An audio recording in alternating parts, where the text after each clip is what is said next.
Hi Alexia, welcome to your reading. We're going to dive right in because there is a lot to talk about. You're a Taurus sun, Leo moon, Scorpio rising. You probably know that.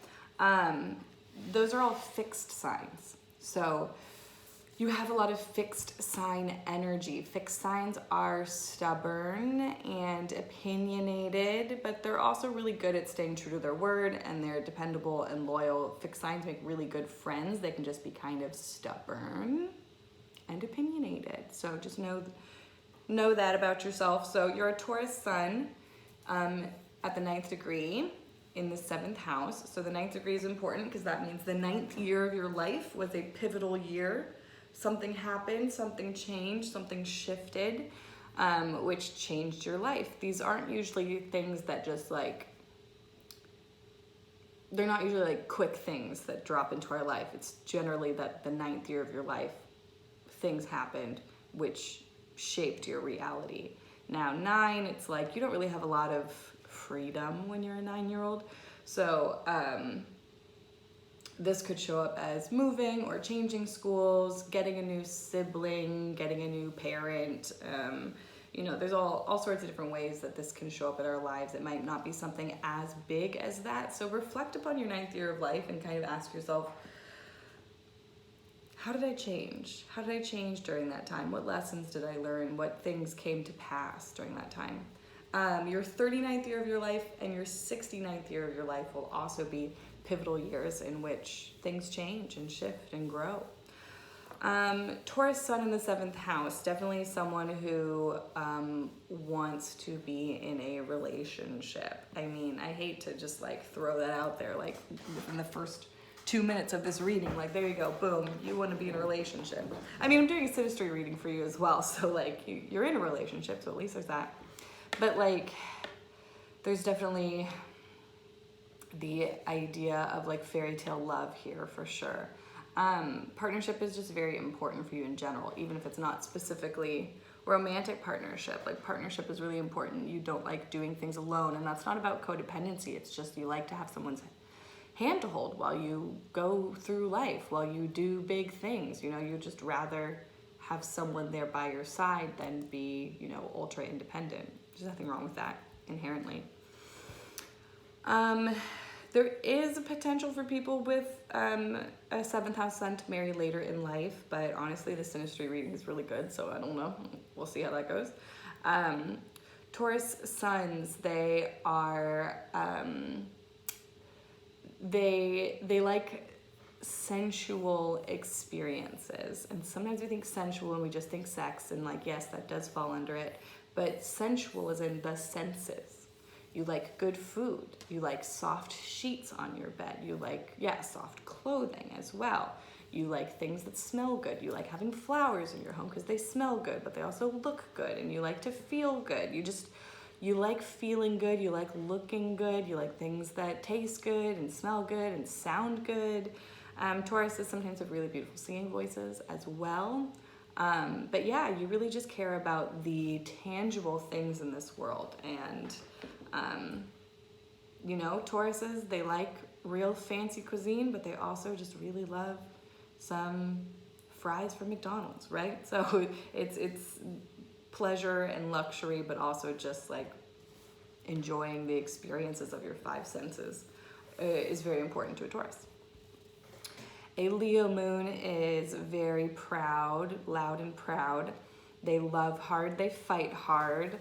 It's in the 10th house, and so that's the highest point in your chart. So that means that your work in this life, your career potentially, or at least just what you are known for. We tend to be in the society known for our career, and that's what the 10th house is about, what we are known for. So we find career stuff there.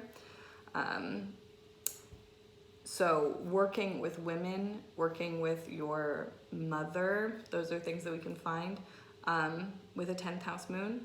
But also just doing work that is nurturing to other people, or work that is emotionally charged, because the moon's not just our emotions, it's our emotional reaction to the world.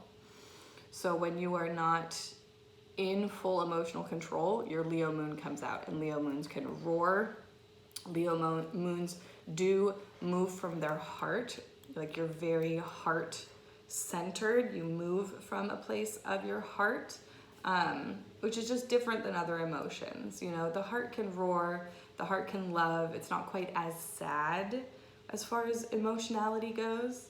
It's much more passion because it's fiery. You have a fire moon, so you're extremely passionate, and that can be so warm and loving and beautiful, but it can also burn stuff down, right? You're very prideful, and you will stick up for your friends and family members like no other. Like, people try and mess with your pride, and by pride I mean like a pride of lions, that's what I was going for there. You'll be pissed. You will be pissed. Far more so than if someone tries to mess with you. Like, you'll still go off on someone perhaps, but if they try and mess with one of your friends, then you really lose your shit. So Scorpio risings, they tend to have either red or black hair. They tend to have very piercing eyes. Scorpio risings are kind of dangerous. There's a danger about them. Yeah. They like a bit of danger. They like spooky stuff. They're witches, you know. They're witchy. They're punk. You yourself might feel very much like a Scorpio because it's your rising sign, which means it's the sign that is associated with your identity. Now, being a Taurus sun and a Leo moon, also going to be a part of your greater identity, but your rising sign really is the foundation of who you are. It is. On a personality level, like who you know yourself to be is your rising sign. And it's how you present. It's not a mask, it's just like your rising sign is what you look like, and your sun sign is your skeleton.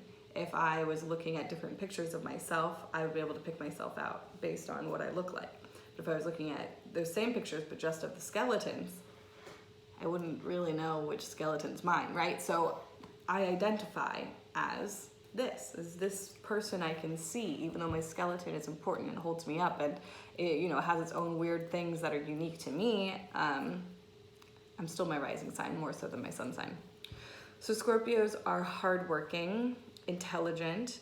They have very deep thoughts. They like the darker side of life. They like horror. They like scary stories. They like true crime. They're not afraid of the dark, essentially. So they tend to be associated with witchcraft, but they're also like very hardworking because they are very thoughtful and intelligent, and so they're also like very business oriented at the same time. So your Mercury is in Aries in the 6th house. And Aries Mercury is very direct in speech. Your sense of humor can be like sophomoric, but like in the best way. Like, who doesn't laugh at a fart joke or like slapstick comedy? But yeah, I think the best thing about an Aries Mercury is they're direct. They're very direct in their approach. They're not one to be like tripping over all these like poetic words. Like, you might be a poet still, I don't know, but it's like, you know, when to use flowery words, when that's like an artistic thing to do. But if you're having a conversation with someone, you're like, to the point. That's the general vibe of an Aries Mercury. Being that's in the 6th house makes you like even more practical. You like to speak efficiently. You can be a perfectionist. Definitely with the 6th house Mercury, you can be a perfectionist when it comes to speech, but to communication, to planning things. We also see planning falling under Mercury. Yeah. Your Venus is in Aries as well in the 5th house. You've got a lot of fireside stuff. Sorry, my head hurts, so I'll probably keep yawning throughout this because my brain needs oxygen. I'm gonna take just a sip of water.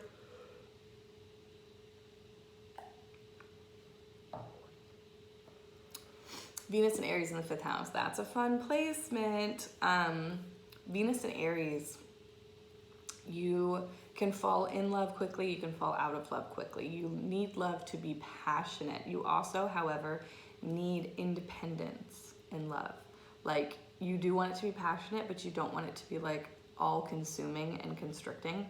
Now you are a Taurus sun, which might offset that a little bit, because Taurus suns do want like, they want to just like attach onto their partner and stay forever. But there is still this side of you that, you know, needs independence and freedom in order to feel happy and satisfied in a relationship. Being that's in the 5th house, it means that you like kids, you get along with kids pretty well. You are social, you are attractive, you can be a little self-indulgent, you might actually be a lot self-indulgent. You have Mars in Leo in the 9th house. So once again, another fire sign. That's your 4th fire sign now. 2 Leo, 2 Aries. Lots of fire, lots of fire. So a Leo Mars in the 9th house. Mars is the planet of fucking fighting. So it's your aggressive animalistic nature. And, you know, it just really, it goes back to that Leo moon that we were talking about. You're very prideful. You will fight for your friends. You will fight for your love. You're more likely to fight for other people than just for yourself, although you are, you know, Leo has a healthy amount of ego. But also you are very good at like managing people. Leo's very good at managing people because Leo is very good at taking charge, being in control, feels like very safe with being just like very good with being in the spotlight, you know, having that control, that power. It's not so much about like the power, it's just like, here I am performing. But since Leo's heart-centered, heart-ruled, Leo is able to lead a group of people magnanimously, right? It's not cracking the whip, you know, you're not an evil dictator at work if you have any sort of managerial position. You make people feel special, you make people feel included, you make people feel a part of the team. Like Leo's very good at leading a group of people. So having Mars here with this like charged Martian energy mixing with Leo, like you're definitely very good at working with people, communicating with people, and getting people to do what you want them to do. Not in a manipulative way, but like when you need to use that skill, you have it. With it being the 9th house, it means that you love to live life to the fullest. You're very open-minded and you love to travel. I think the most important out of all those is living your life to the fullest. That's like very important for you. And when you feel like you're not living your life to the fullest, you're probably gonna get like anxious and upset. Definitely traveling is a big part of that, living your life to the fullest, like creating memories and stories of your life is very important for you. So next we have Jupiter. It's in Libra and it's retrograde in the 11th house. So let's talk about Jupiter retrograde first. It just means that you create your own luck. You don't really believe that that things just fall into people's lap. You believe that you have to work hard in order to gain success, and that's okay. It also means that whenever Jupiter is retrograde in the sky, that you are going to be chilling, basically. You've got other retrograde planets, and we'll talk about that. It's very common to have outer retrograde planets because they stay retrograde for a long time. Sorry, the burps, they will happen. The yawning, the burping. You're getting all of me. But yeah, it means that when Jupiter is retrograde in transit, meaning the Jupiter that's up there as opposed to the Jupiter in your chart, in yourself, which will always be retrograde. When the transit one is retrograde, that means that other people might be tripping, but you're gonna be doing just fine. I have an itch on my back that won't go away, so I'm just gonna keep talking, but if you notice me getting in weird positions, that's why. So Jupiter in Libra, Jupiter is luck and expansion, right? So you experience luck, you experience expansion, you get good opportunities when you are, you get them from other people. Truly romantic relationships push you forward in life, and the connections you make with romantic partners and people they know, like, it moves you forward, it propels your life forward. But also just relationships in general. Libra is about friendships as well, though they definitely are more focused on romance. Friendships fall under that as well. So And being that's in the 11th house really only emphasizes it even more because the 11th house is about friendships and communities. So you're lucky when it comes to people, and friendships expand your life. Like, definitely schmoozing is very important for you, but not just, you know, in regards to career. You know, there are many other ways that our lives can be moved forward and propelled forward, and we experience lucky opportunities and whatnot. But for you specifically, it's always going to be coming from other people. So you do have somewhat of an independent nature. There's some independence in your chart, but there is a lot of not codependence, just like working with people. People, they are incredibly important in your chart, incredibly important. So next up we have Saturn. So we're into the outer planets now. The outer planets are more generational because they spend longer in each sign. Saturn spends about 2.5 years, 2.5 to 3 in each sign. So it takes 27.5 years to make a full rotation around the Earth. So when you were born, it was in Aquarius, and on December 16th, I believe, it will return to Aquarius for the first time since your birth. What does this mean? Saturn kind of puts up a mirror to our lives, or it's also kind of like when a dog pees on the carpet and then you put the dog's nose in it to make it learn its lesson. That's kind of what Saturn does to us. It's rubbing your nose in your life and asking you, like, are you proud of this? Are you happy with this? Do you like all this? Do you want to keep being friends with these people? Do you want to keep living in this town? Do you want this job? Do you want to keep going to school for this thing? Like, does that feel good? And Saturn is not gentle. You know, the dog, the nose thing. I don't like watching people do that to their dogs. I'm not a dog person. I don't know how that goes, so I can't really speak on it, but it doesn't look nice. And Saturn isn't always nice, no. So you're going to be going through your Saturn return soon, which is good for me because my Saturn's in Capricorn and I'm ready to be done with mine. Just kidding. It wasn't that bad. But it is going to force you to kind of second guess everything in your life. And that doesn't mean that everything is bad. It just means you need to take the time to go, okay, do I really want to keep doing this? Do I really want to keep believing this? Should I move? Should I apply for this job? Should I finally chase my dream? You know, that's what I did. And here I am, living it. So yeah, you have Saturn in Aquarius in the 4th house. So knowing what house it's in is going to give us some information. So it sounds like your Saturn return is going to be particularly focused around your family. I don't know what your family life is. Maybe you're sitting here going like, my family's good. My family's great. I don't have any issues there. Which could be true. You never know. But generally a 4th house Aquarius is someone who takes their family very seriously. Family matters are very serious.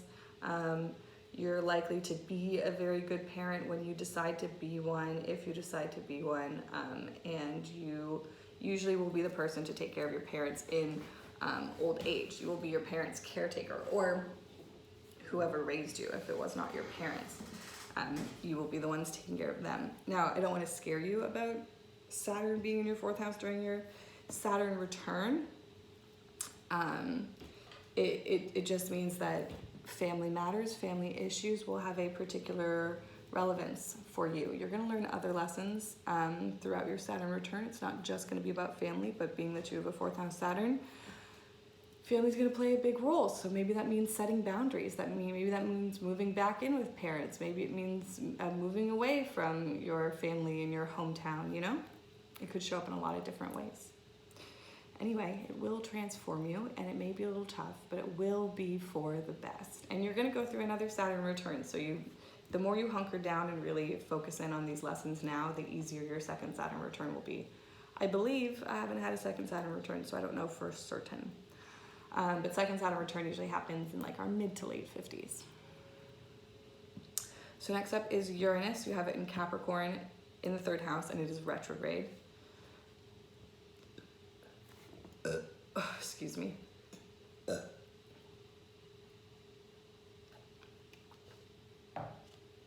Maybe one day I'll have someone edit these videos so they can edit that out, but at this point in time, you get the burps. Okay. Uranus, Cap, retrograde, 3rd house.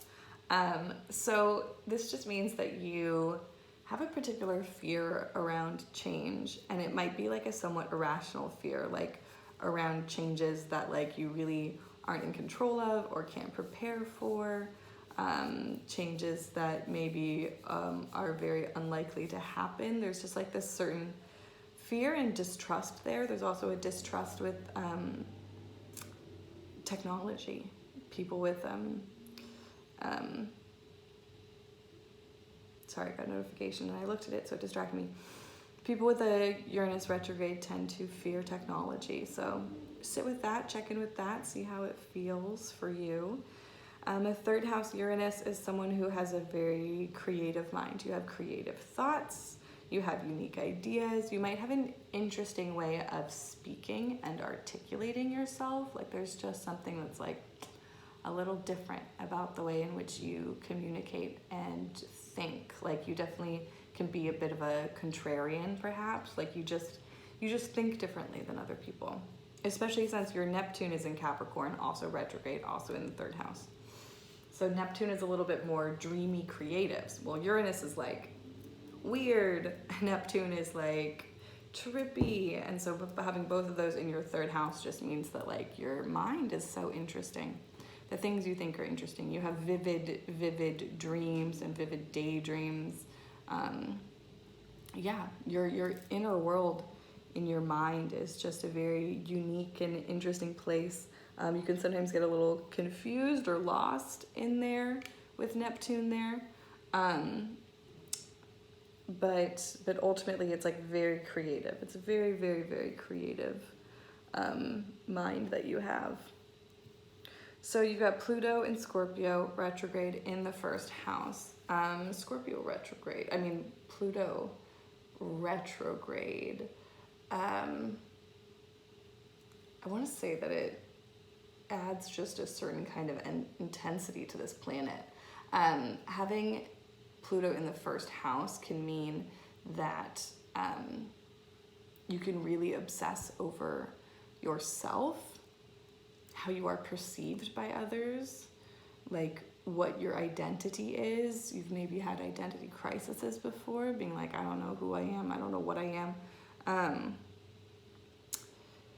You have a very intense personality with Scorpio in the 1st house. Like you have an intense personality. Like you're not like, you don't fall into the background. Like people know you, people recognize your energy when you walk into a room. All right, so next we're going to talk about your North Node, South Node, and Chiron. So these are lesser placements. They're not the planets, but they still give us lots of important information about you. They're 3 of my favorite placements. So the North Node and South Node is a bow and arrow. So this is the South Node. It's pulling back, and then the North Node is when you let go and that arrow projects forward. So the arrow is the forward momentum of your life, and when you pull back, this is kind of like the more negative qualities and things that you have to grow from in order to find that forward projection of your life. So your South Node's in Gemini in the 8th house. Gemini and 8, those have an interesting combination because the 8th house is like very dark and like possessive, manipulative, and like thinks about death. And Gemini likes to keep things surface level, likes to keep things fun. Talking too much, talking. That's something that we can see with a Gemini South Node, like just to overcompensate for other things, you know. Can't stand the silence, talking too much. Let's see, I wrote fixated on dark things, talks too much, thinks she's smarter and more interesting than other people, using humor as a crutch, like using especially dark humor with the 8th house influence. Using humor and like intellect to just like deflect from maybe some more deeper stuff going on inside of yourself. Those are the things to grow from. Into your North Node, which is in Sagittarius in the 2nd house, I wrote down generous and open-minded, self-worth built on the stories she can tell. So Sagittarius as a North Node, this is someone who is truly educated, because the thing about the Gemini South Node is like, you are intelligent, right? You have that naturally. You're really good at like picking up interesting facts and being able to list these things off, and people can find it impressive. But then when it's in our South Node, the more negative side of it is kind of that recognition, like, everyone thinks I'm smart, but I'm actually not smart at all, you know? That's kind of the feeling of it. So Sagittarius just takes that kind of like Gemini curiosity and brings it to a whole new level. So Sagittarius is the type to, also want to learn about different things and has that intellectualism, but instead of just like going to a yoga class and maybe reading a book on yoga, or half a book on yoga, because that's a little bit more Gemini, Sagittarius is gonna, out of the blue, buy a ticket to India and go study there for a year. You know, like that's more of Sagittarius's vibe, like diving all into the subject, spending like a decent amount of time learning about it. But Sagittarius is also about traveling, like education, traveling, really broadening your horizons, really learning about things that are so wildly different than, you know, what you were raised on, you know, what your community is, you know, just like going completely outside of your norm. Excuse me. That's what Sagittarius wants to do. So that Sagittarian energy is this guiding force in your life. You know, it's an energy that you are meant to lean into and really embrace in your life, like traveling and studying and really living a life that is filled with stories. And there is an amount of self-worth that is built by doing this. Self-worth is built by doing this. Because there's, you know, some self-worth issues in the South Node, right? And we're going to talk about your Chiron. There's self-worth issues there as well. You find your self-worth and your own personal value in really taking the time to learn about other people, other cultures, other places, other, you know, ways of thinking. So then we have Chiron in Leo in the 10th house. Chiron is your deepest, darkest wound. But upon healing that wound, you are then able to share that healing energy with other people. You know, it becomes a gift, a strength that you have. So Chiron and Leo in the 10th, you feel like you're special and you're meant to do big things in this life, but you feel like nobody else can see that. And you feel like you try to like show the world, like, I'm special, I'm important, I have things to do, things to share, look at me, and no one will look at you. And so then it's kind of like this feeling of, am I special? Am I just making this up? I don't know. So there's this deep, intense drive to really be someone. And, you know that you're someone, and yet it doesn't feel like other people know that, right? And so the lesson here is to just continue being you. Like, if you know you're special, then just show the world and keep showing the world. And you have to release the need for other people to applaud or other people to, you know, really see what you see. And you just have to know that what you know about yourself and the truths you have about yourself, they're real, even if no one else can see it. And you just got to keep working with that and giving energy to that. So yeah, you're meant to be someone, so be someone right now. You don't need to wait for anyone to tell you that it's the time to shine. Just fucking shine, right? So let's talk about some aspects in your chart, and then we'll talk about your houses, and then we'll go on to the synastry. So you have Mercury square Uranus, Mercury communication, squaring up. It's a fight between Uranus. So communication is fighting with rapid change, which means that you are wise, insightful, creative, strange. You have to learn to be a good listener, though. You have to learn to be a good listener because you can lack concentration. You have a quirky sense of humor. You're kind of a prankster. So you can get yourself, you're quirky. You've got a good sense of humor, but it can get you into trouble and it can annoy people sometimes. You have Mercury also squaring your Neptune because your Uranus and Neptune are conjunct. They're very close together. So once again, communication, fighting with Neptune, which is the planet of illusions and delusions and creativity and fantasy and psychic gifts. So I wrote down French vanilla fantasy. I'm not sure if you're familiar with that term, but French vanilla fantasy is just like living in your own world and not really caring if other people are seeing your French vanilla fantasy. I wrote, you see the world differently. She's artistically talented. She's often misunderstood, and you sometimes have trouble with communication. So it's interesting, right? Because you have that Mercury in Aries, which is very direct, and yet there is trouble. There are issues with communication, which is maybe why you like to speak directly, and maybe you struggle with communication because other people aren't the same. But you also, there's so much that also says that you have this like very unique way of speaking and communicating things. So I'd be interested to know exactly how that plays out in you. And maybe you aren't entirely sure right now while you're watching, but definitely write down a note to reflect upon that, you know? What's my relationship to speaking directly?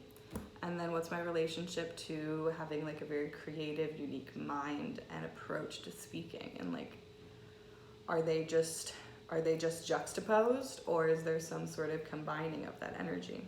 Because sometimes it's just a juxtaposition. Sometimes you're like, I'm very direct in this instance, but then in all those other instances, I'm creative, you know? So Uranus and Neptune are conjunct. That means that they hold the same space, or just about. I wrote, ingenuity and curiosity are your guiding forces. Like, transforming this world, transforming your life, creativity, curiosity in the world. Those are really big, important things in your life. You have a vivid imagination, and you are special and you are different. You're special and you are different, right? Remember that Chiron and Leo? You are special, you are different, you are someone important, even if other people aren't picking up what you're putting down, you still are. It says it right here in your chart. So you also have Moon conjunct Chiron. So Moon, your reaction to the world, the way you react to the world, and Chiron, your deepest, darkest wound. So this is hard. This is a hard placement to have the Moon just kind of like illuminating your dark wound, and just having, it just means that you like your dark wound, you just carry it everywhere you go, pretty much. I wrote that your lows are lower than other people's. You may have had early childhood trauma or wounds, you know, in early childhood that you carry with you. You have a deep fear that you are unworthy of love and attention, and that can show up subconsciously in like every choice that you make in life. So since I dumped all that on you, you know, the deep fear that you're unworthy of love and attention, let me tell you what to do. On a piece of paper, first pick what kind of love do you need the most right now? Do you need the love of a best friend, a parent, or a romantic partner? Pick one of those, then journal about it. Write down as much as you can about what the ideal best friend, parent, or partner might be. Like, who is that person? What do they look like? What do they sound like? What do we do together? What qualities do they have? How do they make me feel good? Write down as much as you can. Then go back through the list and highlight all the things that you can do, all the ways in which you can show up as that for yourself. Because obviously if you write like, he's 6'2", like you can't, like that you can't quite change, right? But if you're like extremely loyal, like always apologizes when they do something wrong, then you can go back and be like, okay, how do I show loyalty to myself? What does that mean to be loyal to myself? And then you need to journal on, okay, when should I be apologizing to myself, you know? Did you call yourself a fat bitch today? You need to fucking apologize if you do that, right? And like mean it. Go like, oh my gosh, that was a really harsh thing to say. Like I'm so sorry for that, right?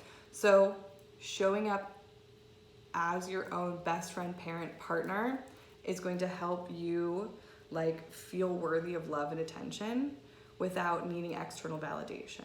Now, we're humans, we still need external validation. There's nothing wrong with that, and you are going to get that from people. But when we rely solely on external validation of our worthiness and our worthiness of love, it's hard. It's hard because you can't always rely on other people. Your partner might be having a really fucking shitty day at work and he can't then come home and pour love into you even though you need it. You know, you need to learn how to really be that for yourself. So there you go. Your fire element dominant. So you're just like, you're spicy. Fire burns, you know, and fire can burn quickly and fast and rapidly and take down a lot with it. But fire is also like creative and it's sexy and it's fun, you know, so you have the power to create and destroy within you. Your sun is descending in your chart, which means that it basically means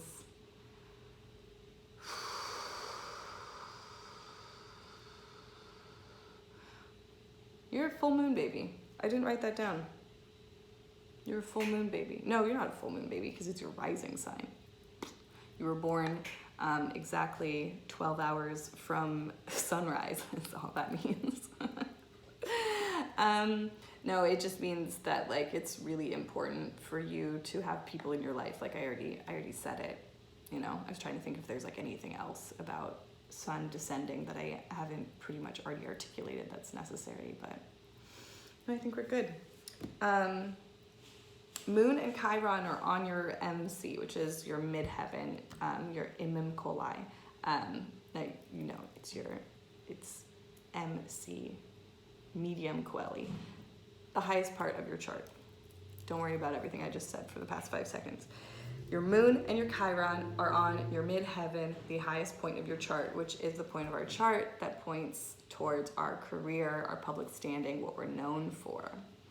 So as far as career goes, your deep, dark wounds are a part of your career. What does that mean? You know, I don't know what you do for work, so I'm not sure what that means for you specifically, but that's something to reflect upon.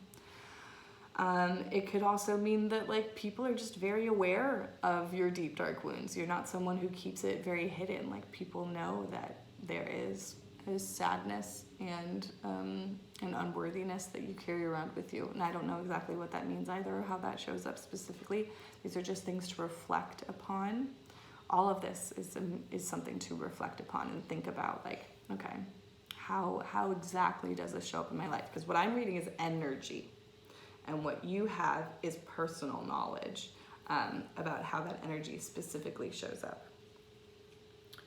You have 9 trines in your chart. Trines they're triangles that are created between aspects in our chart. And the only thing I'm going to say about that is things can sometimes come very easily to you. But because things just come easily to you, you can get a little lazy. Because like if things come easily, why do you need to work hard, right? So just be conscious of that you can get a little lazy. Because, you know, trines are a blessing and a cursing. A blessing and a curse. Jeez, words. They're a blessing and a curse. Because obviously having things come easily to you is dope. But it can make you a little lazy sometimes, especially as a Taurus sun, because Tauruses get negged, they get pegged, as being a lazy sign, and they can be. They can. So having hella trines in your chart can kind of bring that out.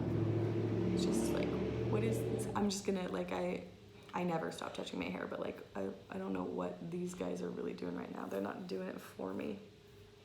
I need to go put some curling stuff in my curly bangs.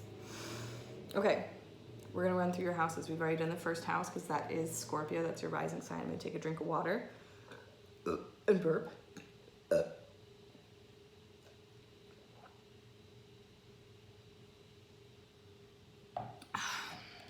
This is a reusable cup, by the way, just so you know. Sagittarius rules your second house. This is the house of, and I gave you a sheet that tells you all this stuff, but it's money, possession, self-worth. So money comes, money goes. You don't really stress about it too much. You don't really worry about money too much, and it tends to come in and out of your life. Sometimes you have more, sometimes you have less. It's just how it is. You'd rather spend money on experiences than things. Now you are a Taurus sun, so there might be more of a balance there, but yeah, Sagittarius wants to spend it on an experience. And you feel that you are most worthy when you have good stories to tell about your life. You have Capricorn in the third house, which means that you have serious thoughts. You have a practical, logical mind. You tend to think about things very systematically. And you think about things very far into the future oriented with Capricorn. You have Aquarius in the fourth house, which means that one or both parents might have been quite aloof. You might have grown up in a house that was like very forward thinking, like they didn't follow like the old traditions of raising children. They might have been like very much about like new age methods. You might have grown up around a lot of cool gadgets. You might have lacked like a bit of like warm emotional love as a child. Not that you were lacking love, period, but like Aquarius is a little bit more cool, you know, aloof. Like I said, it might not have been like a big, warm, happy hug household, but more of like a intellectual kind of household. I don't know. Pisces rules your fifth house, which can be a little dangerous, just because with Pisces in the fifth, sometimes you can struggle with substance abuse. Sometimes.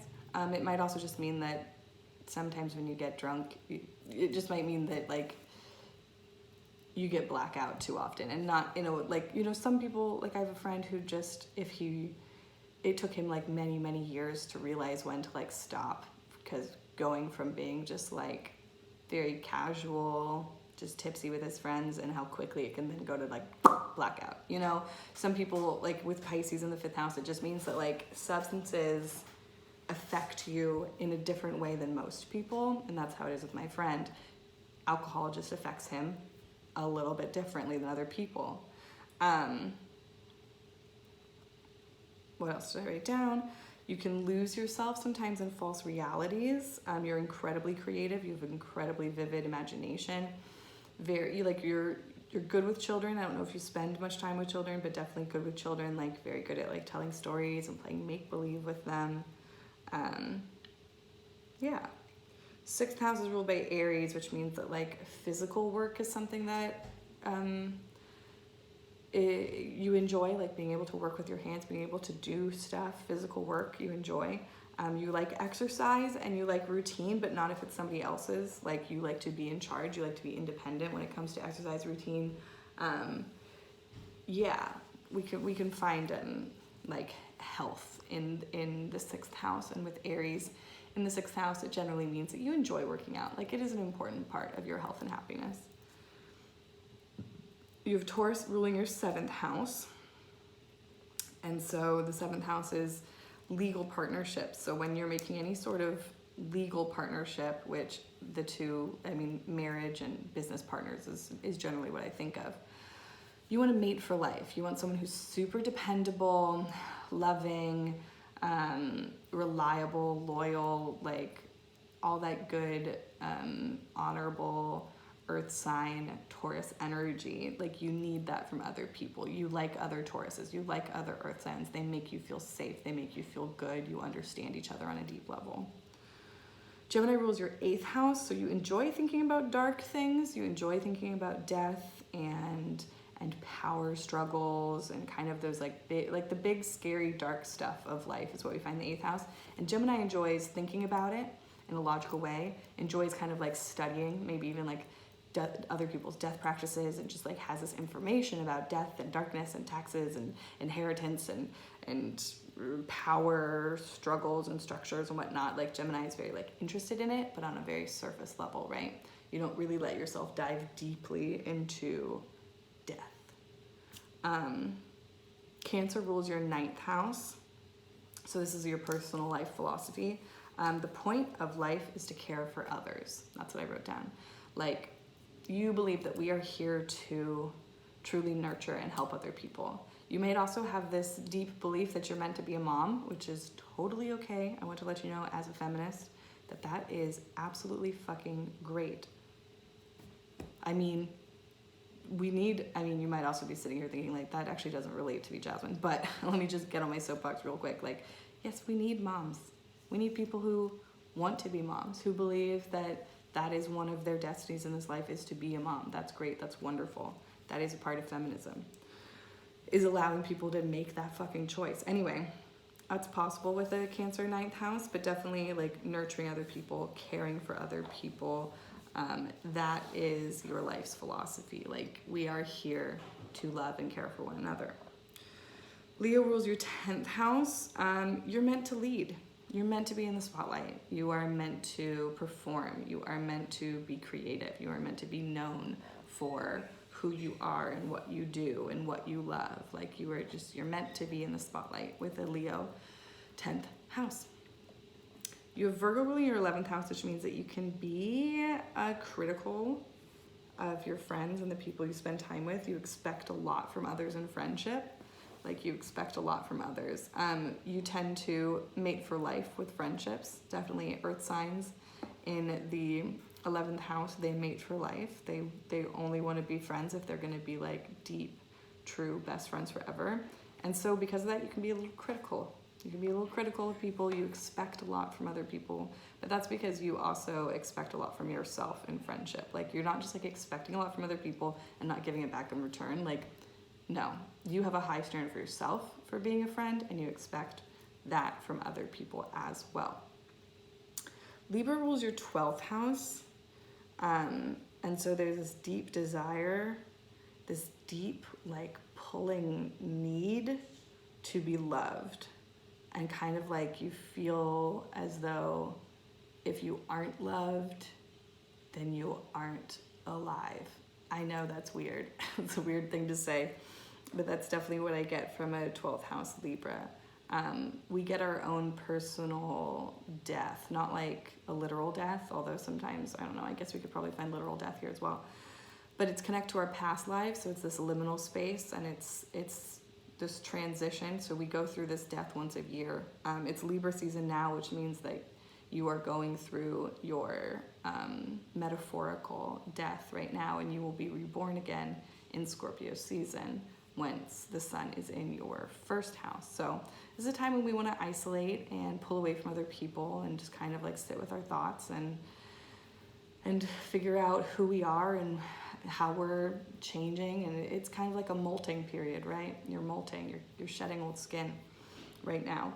But yeah, as far as connection to your past life, it feels like you were deeply in love in your past life, and perhaps your life got cut off too short, you know? And so in this life, that's why part of you is like, I need to be in relationship with other people. I need to be in romantic relationships. I need to fulfill that love that perhaps was not fulfilled in my past life. So speaking of love, let's talk about your synastry. I'm just going to pull up the synastry chart just so I can have it here. Where'd you go? There you go.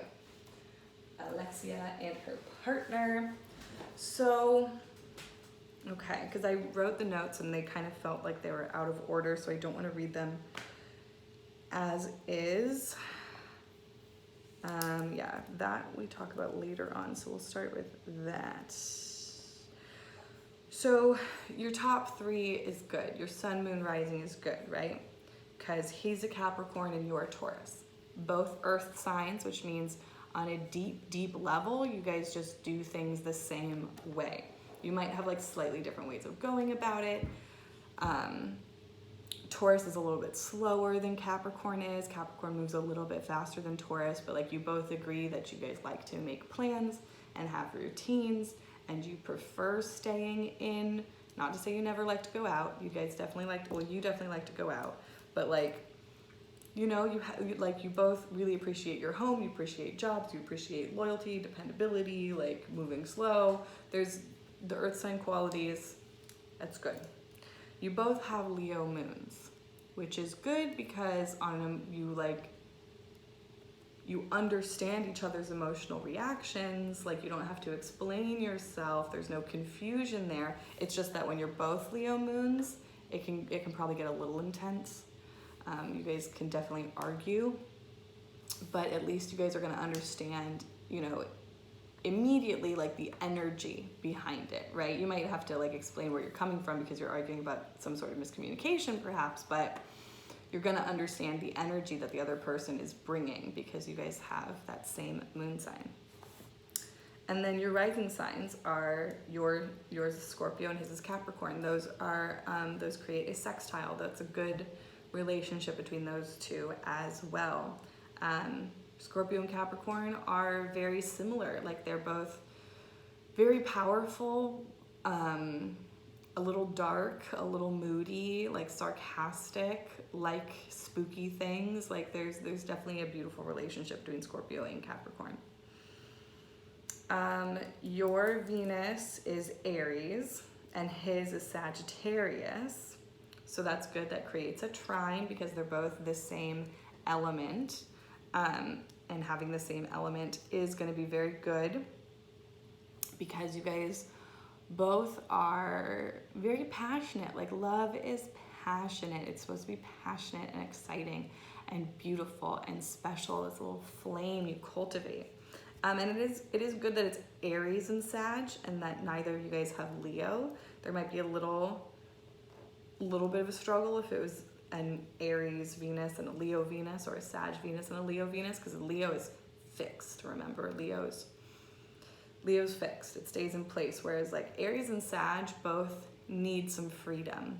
Like, they both you guys want this like nice solid relationship, but you want that nice solid relationship that's so solid that it's okay for you guys to have like your own personal freedom. You don't have to have these lives that are like completely enmeshed onto each other. You guys have the freedom to go and also have these other things and be yourself and just have like, just let yourselves fly a little bit. So both passionate but need some freedom is what I wrote. You have Mars in Leo and his Mars is in Virgo. So those are quite different. Those Marses don't quite understand each other. So you have a little bit more of angry, passionate energy than he does. Mars in Virgo is very calculated. Mars in Virgo doesn't like to wear its heart on its sleeve. Mars in Virgo is going to remove itself from a situation and go clean the kitchen and think about it instead of like having this discussion. Now, of course, he does have a Leo moon, so he definitely has like the ability to speak his emotions and share that. But there is this part of him that like probably needs to pull away when something heated is going on. Like, he's just like, no. So, yeah, when it comes to arguments, sometimes he might need to pull away, and you guys need to learn how to find the best way for him to have that space to do that, but then also not leave you hanging. Because honestly, sometimes there's something called a halt in a relationship, in like relationship training and practice and whatnot. Halt. Hungry, angry. What does the L stand for? T is tired. Hungry, angry. I don't remember what L stands for, but T is tired. So it's like when you're in this state, like if you're super hungry and you guys are arguing, then that's a time to go like, okay, let's halt and let's go eat some food, and then we will pick this back up, right? So it's very healthy practice to stop mid-argument and be like, let's give this an hour and then we'll get back to it. which might be helpful for you guys, might not, I don't know. Your Mercury's is in Aries and his is in Aquarius, so that's good. You guys,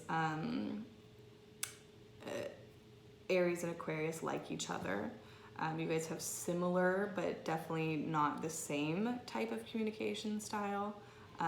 He's definitely a little bit of a dork, and your communication style, you know, is like very direct and to the point. Although, as I've said before, jury's still out on that. You know, you'll have to reflect on that and see how that feels. But yeah, your Mercuries create a nice relationship as well. Your Mars, we're gonna get into like the actual aspects here, the actual aspects of your chart. I'm actually gonna go from the bottom up. So your midheaven, the highest point in your chart, what you are known for, your career and public standing, creates a trine, which is a nice, easy flowing relationship with his Venus. So you're someone who demonstrates like success, and this is how you present yourself and show yourself to the world. This is charisma, this is charm, this is how you do it. And you know, that inspires him to do more and be more, but he also provides you with love and tenderness. So it's like this, like he has this love and tenderness to give to you as an example, but I mean also you're receiving that love, but there's an example about it, you know, creating like, this is how I give and share love, and you're gonna see that and be like, I want to give and share love more like that, and then you're like, this is how I present myself to the world, and he's sitting there like, yeah, I want to emulate that as well. So there's this give and take there.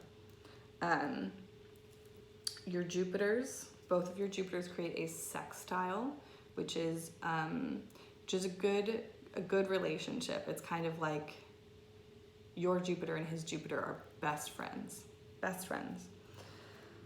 It means that shared goals expand further when you're together. So if this is a long-lasting relationship, when you guys both set the goal to buy a home, things just move so much more quickly. Like when you guys both agree on a plan and you both have it in your mind and you're ready to put in the effort, things just, they're gonna move quickly. It's gonna be lucky opportunities coming to you guys, which is an amazing aspect to have with someone that you plan to be with long term, right? Because when you guys settle on a goal, when you decide what you want to do, we're gonna move here, we're gonna have a kid, we're gonna do that, things work out.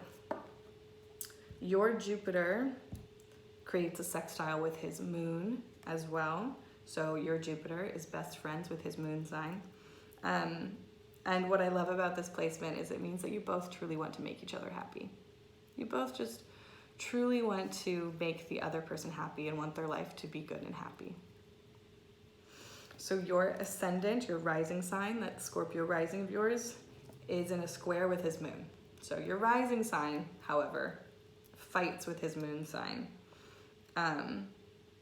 It means that you're very sensitive to his emotions, very sensitive to his emotions. So just know that, like the tiniest little batting of an eye, you're gonna pick up on that. And it's better to communicate about it than to assume, right? Because you might pick up on an energy and you might be like, oh, he's angry. And then you create this whole false narrative in your mind about why he's angry, when really he was just angry about, you know, something that happened in the football game earlier that day, and he was still thinking about it and had nothing to do with you, right?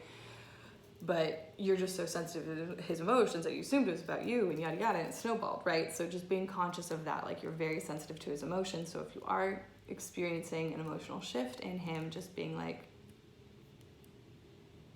how you feeling? You okay? Is it me? Is there anything I can do to make you feel better? Do you need to talk about it? Do you need a beer? Your Mercury is in a square, in a fight, with his Neptune. So that's an interesting one. It just means that there's some difficulties with communication. There's some difficulties, and that's fine. That's normal, that's natural. It just means that like sometimes you find him confusing. Like you guys are communicating and you're like, you had me, but now I'm confused. I don't know exactly what you wanted. So just learning how to like communicate effectively with one another, which means you need to understand, you really need to sit and think about like, okay, how do I like to absorb information from him? How do I like to be told things? Like, is tone important for me? Like, is timing important for me? Like, should he not tell you something before bed or right when you wake up? Like, is it better to communicate about things verbally? Is it good to do it over text? Like, figuring out just like really continuously throughout your relationship, working on that is going to help strengthen your relationship. Because anything in a relationship that is a challenge is truly just an opportunity for growth and an opportunity to make that relationship 10 times better than it already is. So your moon is exactly opposite. It's opposing his Mercury. So he can come off logical to your emotions, or his like, you are a more emotional person than he is. He has emotions, he does, but you are more emotional. And that's, I'm going to take that back.